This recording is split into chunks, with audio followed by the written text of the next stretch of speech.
Hi soulmates, welcome to class. So this is a miniature dress form and this is a sample of what we're going to be doing in this class. So let's get right into it.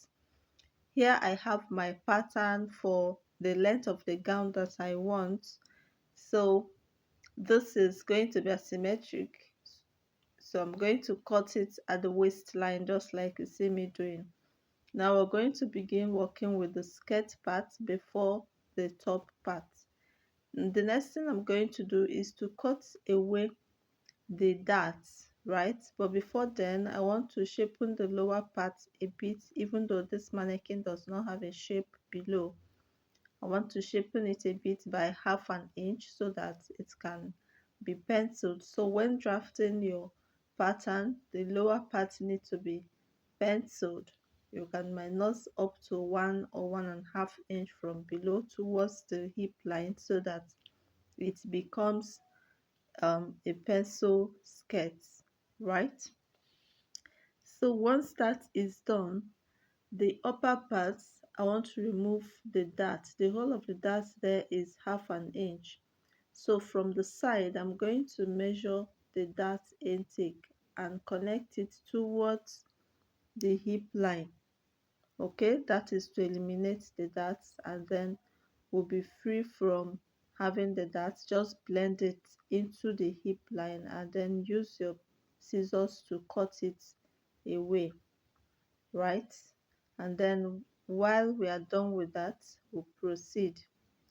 Now the next thing we're going to be doing, like we've removed the dart, the next thing is to open it up and locate the midpoint. Okay,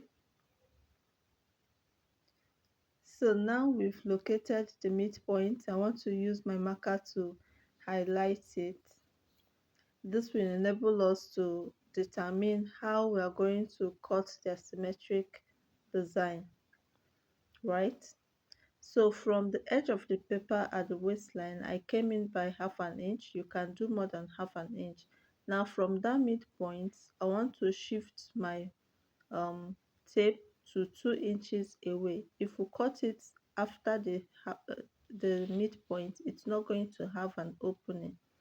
Okay, so I want to create an opening, and that's why I have to shift away from the midpoint like this, right?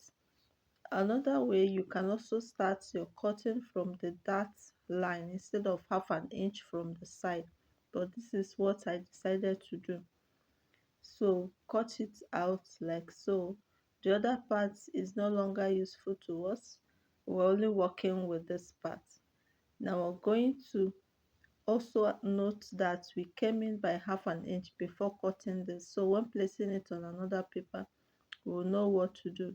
Now we're going to place this like this and use it to trace out a similar paper which is going to be underneath it to complete the front part that we cut away some part of it. Okay, so all we're going to do now is to trace another while placing this on top of the paper. Even if you're using your fabric for something else directly, this is also how you're going to be cutting it.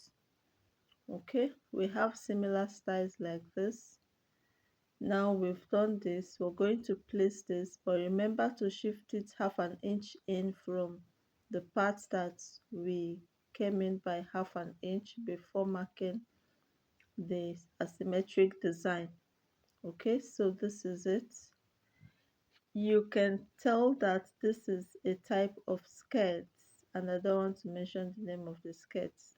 Okay, so the next we're going to be doing is to use one part, the part that will be on top, but then I forgot to lower the front part so we do not have so much bulge around there. But since it's a gown, it does not really matter. But then still then I'm going to cut half an inch away from the center front just to give it a nice fit.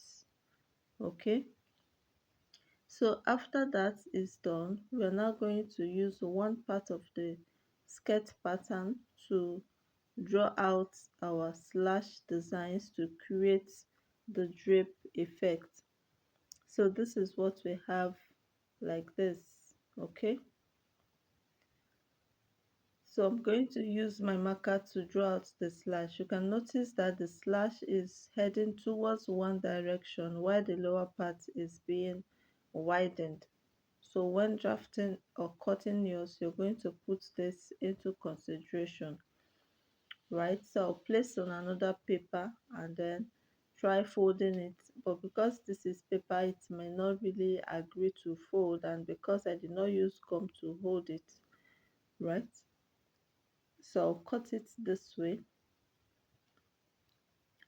and make sure it fits into the paper that I have, and then I'll start folding it. But because it's not going to fold, I'm going to use my pencil to identify each of the fold lines so that when I place it on the paper and give it a notch, it will be easier for me to fold it over. Okay, so this is what it will look like after we fold it. This is where the slash is coming into. Now we're going to keep this aside and work on the blouse. So all we're going to do is to determine where we want. The same way, I'm coming in by half an inch at the lower part, and then at the upper part I'll just shift my ruler a bit and connect it this way. So I'll cut this part out. I'll cut the two of the pattern into two, and then I will keep the other parts. It's not useful to us. Now we can duplicate this design before continuing, but I really forgot to duplicate it the way it is before continuing, but nothing spoils. So if you want to do yours, just duplicate it like this, just the same way we did the skirt pattern, and then begin with work with one. So I'll close up the dart, I'll close up the bust dart, and then also close up the waist dart. The other part of the dart has been cut away somehow, but we're still going to close it. Now while closing this, you can see that it will have some bulb because it is still the dart that it is, right? Nothing was removed out of it except the other part that was cut a bit.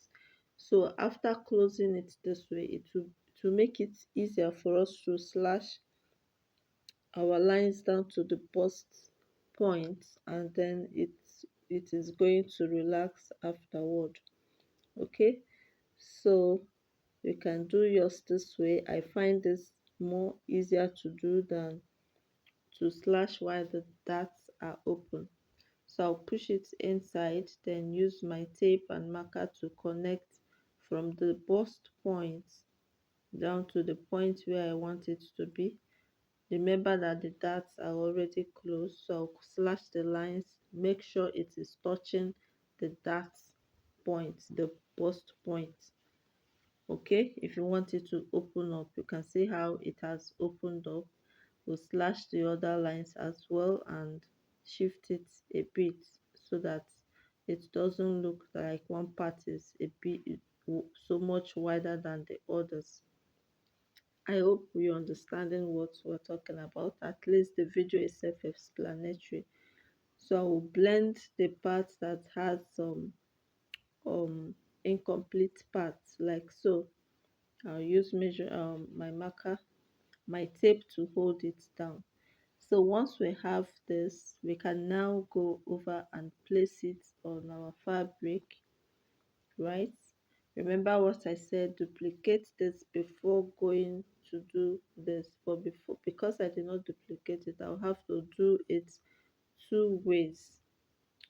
All right, so I'll place it on the paper just the same way we did for the back part, the skirt part, and then I'll trim off the part that is not necessary.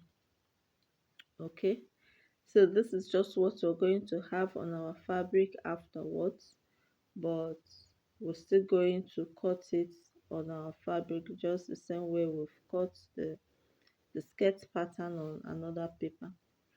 So this is it, this is it. After transferring this to the fabric, make sure you notch the parts where we're going to be folding so it will be easier for you. I gave it a notch in all the parts so it will be easier for you to fold. Now we can now start folding and use our pins to hold it down as we fold. Okay, we'll use our pin to hold it down as we fold until we finish getting exactly what we want. So now I see that if you've watched this video to this part, it's interesting to you, and that's why you've continued to this moment. Please, if you've not subscribed to this channel, kindly do so. You can see the way I've held it with my pins.